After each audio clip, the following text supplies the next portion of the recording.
Throughout this presentation, I'm going to be speaking many different languages. And the audience was like, what? I was like, don't worry, you'll be able to understand me the entire time. Because you see, throughout our entire journey, we all speak many different languages.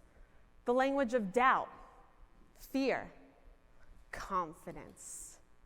And it is our outside circumstances that many times define the language that we're speaking, how we are showing up in the world. Think about it. We could wake up one day in a great mood. We just, landed a big deal, or we just got a great remarks by our customers, and we're feeling good. But then we wake up, we get a phone call, and something else is going wrong. Then we get into the car, and we're hit with traffic, and we're late to work, or we're late to our meeting. And then, of course, you spill some coffee on your brand new pants, and you show up to work or to your meeting speaking a whole different language than when you woke up, right? It's very relatable. So if our outside circumstances affect how we're showing up in the world, that means we're losing control. And in order to be confident, in order to achieve the success that you desire, that you deserve, you have to take back control. And so I believe that our obstacles can do one of two things.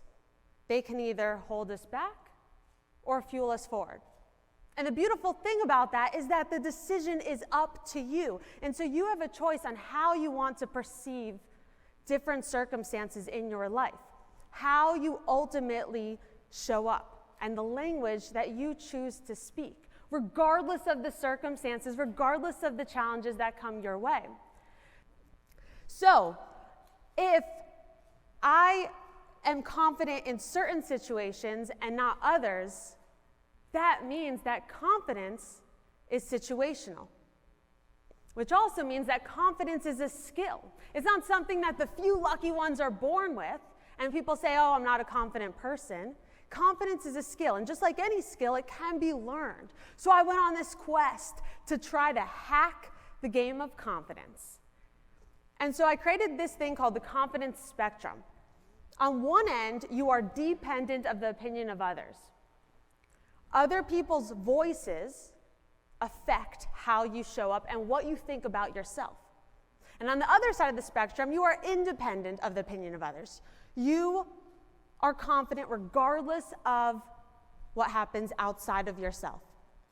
And so my goal is that you walk out of this room possessing the three things that every single successful person, and success, of course, is subjective, but when I say success, it's fulfillment, it's financial freedom, it's happiness and joy. They all possess three things. Want to know what those three things are? Could get a little bit more energy than that. Yes, okay. They have unwavering courage, insurmountable confidence, and infectious positive energy.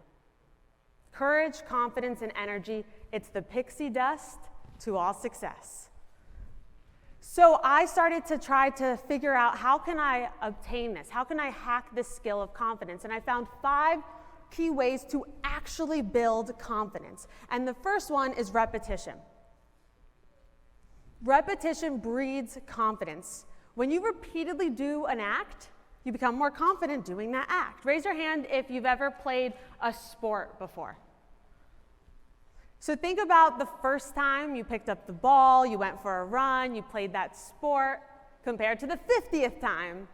You're going to be more confident the more you repeatedly do something. So if you're not as confident in new situations, that does not mean you're not a confident person. You just haven't been in that situation. You haven't done it enough times, so you can't give up. You can't doubt your ability. You have to stay confident in who you are in that new situation, because repetition breeds confidence. When you go after something and you may not succeed, or it may go wrong, as we know, challenges, right? Obstacles follow obstacles. That's okay, because the second way to build the skill of confidence is becoming adaptable. It's the ability to adapt to the things that you cannot control, so regardless of the challenges and obstacles, you can continue to thrive forward. And the more I started to grow WEX, the more I discovered this third piece of the puzzle of what was helping me gain confidence, and that is community. When you feel supported, you feel like you could do anything. Think about it when you have a supportive partner. Think about when you go to a party. If you walk in alone and you don't know anyone, it's going to be a little, more difficult to talk to someone compared to when you're like going in with your best friend. Community, and right here, this Ascend group can be your community. I understand sometimes, again, it's scary being vulnerable, but the only way to really get out there and start is by taking action. And that's the fourth step to building the skill of confidence is action. Every single time I took an action step, I felt more confident in my ability to achieve something. Raise your hand if you're a to-do list person. Yeah, I thought I was in the right room. How good does it feel when you cross something off your to-do list? Sometimes I'll just write a to-do list like take a shower, make coffee. But I'm telling you it works because those little bursts of understanding that if I just took that action step and I accomplished it, I can accomplish more things in my day. It really helps keep the momentum going. And so you have to take action. You have to take action. I have a quick offer for you. I'm willing to exchange this $5 bill for $1 for anyone that comes up and makes the offer.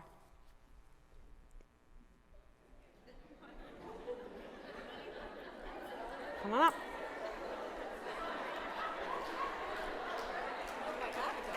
You gotta have $1. There you go.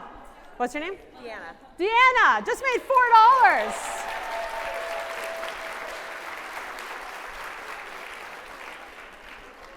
What did she do? She took action. So a lot of you were like, wait, what? This is too good to be true, right? Did I hear her right? No one else is going up to the stage, so I shouldn't go up to the stage. You have to trust yourself. You did hear right. And the person who took action just made $4. Now, this is, of course, the difference between $1 and $5. But that can easily be the difference between 10 million and 50 million, 100 million and 500 million. Yes, exactly. So remember that you know what you're doing. Be confident in your ability. Be confident in your intuition. Be confident in taking action, speaking up, using your words to make a change, to create meaningful connections, to build lasting relationships, to make this company the best it can be, to grow in your career, to new leadership positions. You have to take action and trust yourself. And that's the last step is trusting yourself. In order to really be confident, you have to make decisions for yourself. Sometimes those decisions work out, sometimes they don't. But if you are not making them for yourself based on your own knowledge, your own trust, you could blame the entire world. And that's never going to get you ahead. You have to trust yourself.